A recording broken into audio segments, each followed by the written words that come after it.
മണ്ണിൽ പോയപ്പോ തങ്ങളോട് മലപ്പുറത്തെ മലബാറിലെ കണ്ണൂരിലെ നമ്മുടെ പ്രിയപ്പെട്ട ഉപ്പാപ്പമാരും ഉമ്മാമ്മമാരും ചോദിച്ചത് ബിടെക്കിന്റെ സീറ്റ് തരുമോ എന്നല്ല, റോഡിനെ റബ്ബറൈസ് ചെയ്യാൻ വേണ്ടിയുള്ള ഫണ്ടല്ല, ഞങ്ങളുടെ കുഞ്ഞു മക്കൾക്ക് ചോറ് തരുമോ, അവർക്ക് ഭക്ഷണം തരുമോ, അവർക്ക് വസ്ത്രം തരുമോ എന്ന് ചോദിച്ചു. അങ്ങനെയാണ് മലബാറിന്റെ പ്രാന്തപ്രദേശങ്ങളിൽ പരന്നു കിടക്കുന്ന യതീംഖാനകൾ ഉണ്ടായത്. കുഞ്ഞു മക്കൾക്ക് ചോറ് വാരിക്കൊടുത്തു, അവർക്ക് ഭക്ഷണം കൊടുത്തു. ഇന്നിപ്പോൾ അനാഥശാലകൾ മനുഷ്യക്കടത്തിന്റെ കേന്ദ്രമായി മാറിയ ഒരു പുതിയ വിവാദകാലത്തിലാണ് നമ്മൾ ജീവിക്കുന്നത്. ഞാൻ പറയുന്നത് ഒരു സാമൂഹിക നവോത്ഥാനത്തിന് മുസ്ലിം ലീഗ് പാർട്ടി നിമിത്തമായതിന്റെ മഹാവിപ്ലവത്തെ നിങ്ങൾക്ക് ഈ മണ്ണിൽ നിന്ന് വായിച്ചെടുക്കാൻ സാധിക്കും. അതുകൊണ്ട് സ്നേഹമുള്ളവരെ, അരണ്ട വെളിച്ചത്തിൽ ഇരുട്ടിന്റെ മറവിൽ നമ്മുടെ സാമൂഹിക മൈത്രിയെ തകർക്കാൻ വേണ്ടി ശ്രമിക്കുന്ന ആളുകളെ, ചരിത്രത്തിന്റെ മുസ്ലിം ലീഗിന്റെ ആത്മസംയമനത്തെ ലീഗുകാരന്റെ ദൗർബല്യമാണ് എന്ന് പറയുന്ന സുഡാപ്പിക്കാരെ, നിങ്ങളുടെ ഉസറും ഊക്കുമൊക്കെ കണ്ണൂരിൽ ഞങ്ങൾ കാണുന്നുണ്ട്, മലപ്പുറത്ത് കാണുന്നുണ്ട്. ഞാൻ കഴിഞ്ഞ ദിവസം സൗമ്യ വധക്കേസിൽ സുപ്രീം കോടതി ആ സൗമ്യയെ ക്രൂരമായി കൊന്ന ആ കുറ്റവാളിയെ കൊല ചെയ്യാൻ വേണ്ടി സുപ്രീം കോടതിയുടെ ജഡ്ജിമാർ കേസ് മേശപ്പുറത്താണ്, സുപ്രീം കോടതിയുടെ മേശപ്പുറത്താണ്. അപ്പോഴാണ് ഞാനിങ്ങനെ ആലോചിച്ചത്, നമ്മളെ ഫസൽ വധക്കേസ് അല്ലെ സുപ്രീം കോടതി ഏറ്റെടുത്തു, CBI ഏറ്റെടുത്ത്, CBI സൗമ്യവധം അന്വേഷിച്ച് CBI ഏറ്റെടുത്ത്. ഞാൻ ചോദിക്കട്ടെ, നാദാപുരം കലാപം നടക്കുന്നു, ഏകദേശം 50 കോടിയുടെ നഷ്ടമുണ്ട് എന്നാണ് കേൾക്കുന്നത്. ഞങ്ങൾ എന്തായാലും അടിക്ക് തിരിച്ചടി കൊടുക്കുന്നവരല്ല, അത് നിങ്ങൾക്കറിയാലോ. പ്രതിരോധം അപരാധമാണ് എന്ന് വിശ്വസിക്കുന്നവരാണ്. പ്രതിരോധം അപരാധമല്ല എന്ന് വിശ്വസിക്കുന്ന NDF ഈ വിളക്കോട് ശാഖയിൽ എവിടെയെങ്കിലും ഉണ്ടെങ്കിൽ, എന്തേ നാദാപുരം എന്ന് പറഞ്ഞാൽ എവിടെയാണ്? നാദാപുരം എന്ന് പറഞ്ഞു കഴിഞ്ഞാൽ നിങ്ങൾ ഉണ്ടായ നാടാണ്. NDFന്റെ ആദ്യത്തെ രൂപം നാദാപുരം ഡിഫൻസ് ഫോഴ്സാണ്. Nadapuram defence force. നാദാപുരത്തെ കലാപത്തെ പ്രതിരോധിക്കാൻ വേണ്ടി അവിടുത്തെ അക്രമികളും അരാജകവാദികളും ഉണ്ടാക്കിയ ആൾക്കൂട്ടത്തിന്റെ ചുരുക്കപ്പേരാണ് NDF, നാദാപുരം ഡിഫൻസ് ഫോഴ്സ്. പിന്നെ അത് നാഷണൽ ഡെവലപ്മെന്റ് ഫ്രണ്ടായി.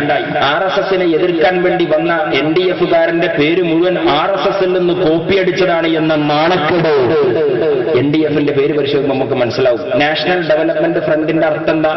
രാഷ്ട്രീയ സേവക സംഘം, ഒരു നാടിന്റെ ദേശത്തിന്റെ വികസനത്തിന് വേണ്ടി പ്രവർത്തിക്കുന്ന സംഘടന. ദാറ്റ് മീൻസ് RSS, രാഷ്ട്രീയ സേവക സംഘം. അപ്പൊ അവര് പറയും, ഞങ്ങളിപ്പോ പേരൊക്കെ മാറ്റിയിട്ടുണ്ട്, ലീഗിൽ പത്രം വായിക്കാറില്ലേ? വായിക്കാറുണ്ട്. നിങ്ങൾ എന്താ പേര്? നിങ്ങൾ മാറ്റുന്ന എല്ലാ പേരും ഓർത്തെടുക്കലൊന്നും ഞങ്ങളെ പണിയൊന്നല്ല.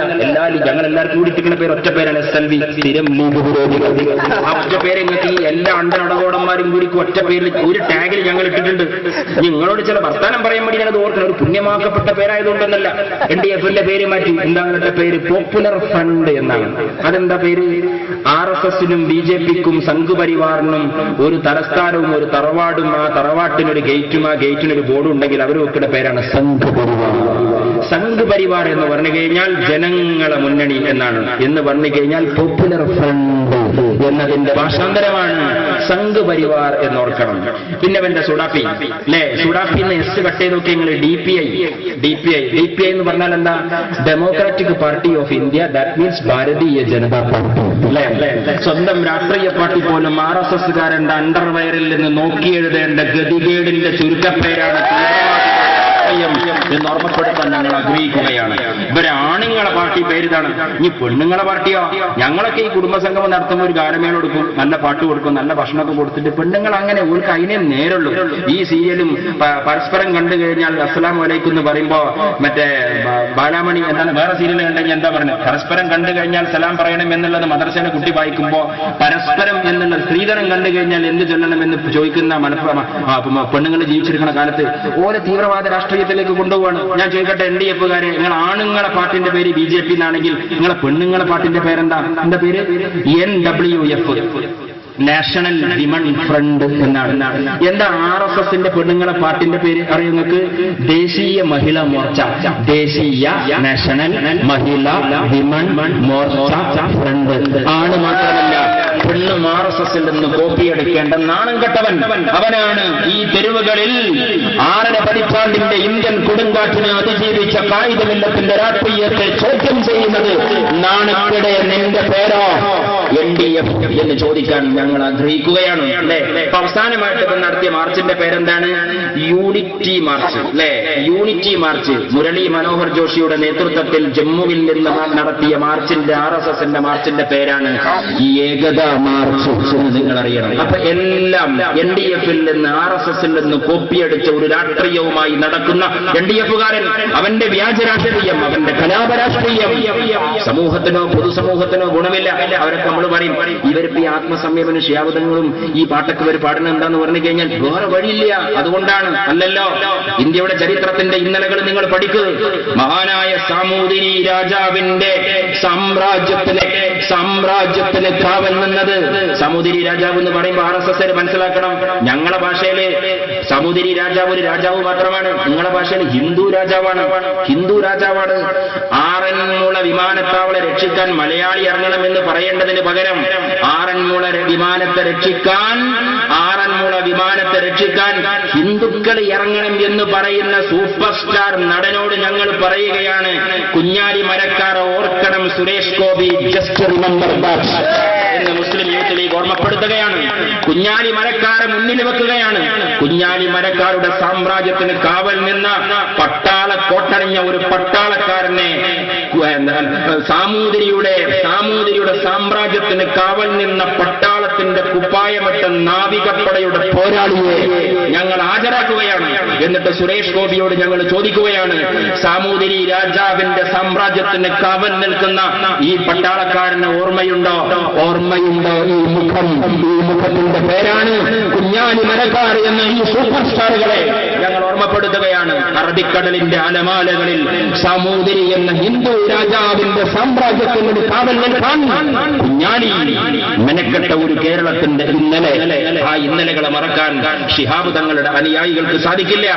ആ കുഞ്ഞാലി മരക്കാരുടെ മുമ്പിലാണ് ഞങ്ങളുടെ സിരകളിൽ ഒഴുകുന്നത് കടത്തനാട്ട് ഒതേനന്റെ ചോരയാണ് എന്ന് തെരുവുകളിൽ എഴുതി വെക്കുന്ന RSSകാര നിങ്ങളെയും ഞങ്ങൾ ചില ചരിത്രത്തെ ഓർമ്മപ്പെടുത്തുകയാണ്. ആരാണ് കടത്തനാട്ട് ഒതേനൻ? കടത്തവനാട്ട മാധവിയമ്മ കടത്തനാട്ട് ഒതേനന്റെ ചരിത്രം എഴുതിയിട്ടുണ്ട്. കടത്തനാട്ട കളരിക്കളത്തിലേക്ക് പുറപ്പെടുന്നതിന്റെ മുമ്പേ കോട്ടക്കൽ കുഞ്ഞാലിയുടെ മുമ്പിൽ വന്നിട്ട് കടത്തനാട്ട് ഒതേനൻ വന്ന് നിൽക്കുകയാണ്. മുസ്ലിങ്ങളെ ഭീഷണിപ്പെടുത്താൻ വേണ്ടി ഒതേനന്റെ പാരമ്പര്യത്തെ പറയുന്ന RSSകാര നിങ്ങളെയും ഞങ്ങൾ ഓർമ്മപ്പെടുത്തുകയാണ്. കുഞ്ഞാലിയുടെ മുമ്പിൽ വന്നിട്ട് പറയുകയാണ്, എനിക്ക് വേണ്ടി പ്രാർത്ഥിക്കണം.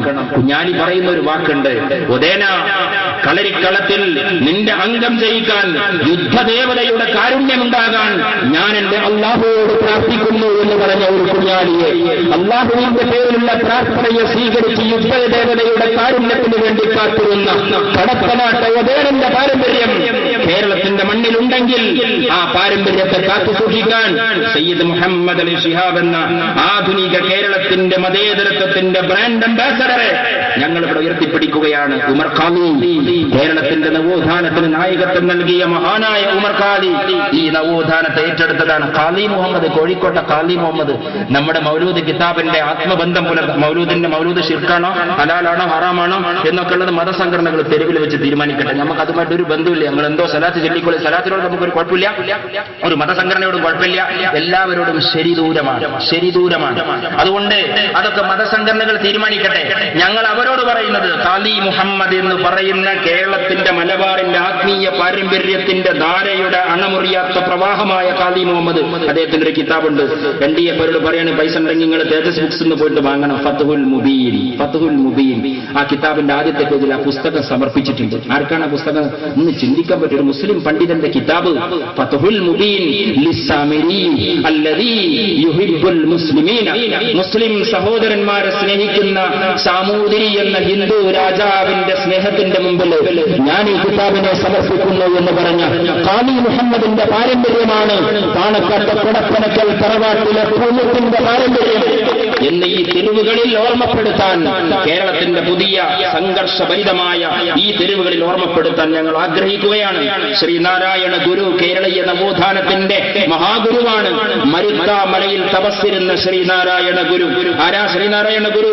പുരുഷാകൃതി പൂണ്ട ദൈവമോ, നരവിദ്യാകൃതി പൂണ്ട ധർമ്മമോ, കരുണാവാം നബി മുത്തുരത്നമോ എന്ന് മുഹമ്മദ് റസൂലുള്ളാഹിയുടെ ഓർമ്മയിലേക്ക് വിരൽ ചൂണ്ടി കവിത രചിച്ച ശ്രീനാരായണ ഗുരു കഷായം ധരിച്ച് മരുത്താമലയിൽ തപസ്സിരുന്നു.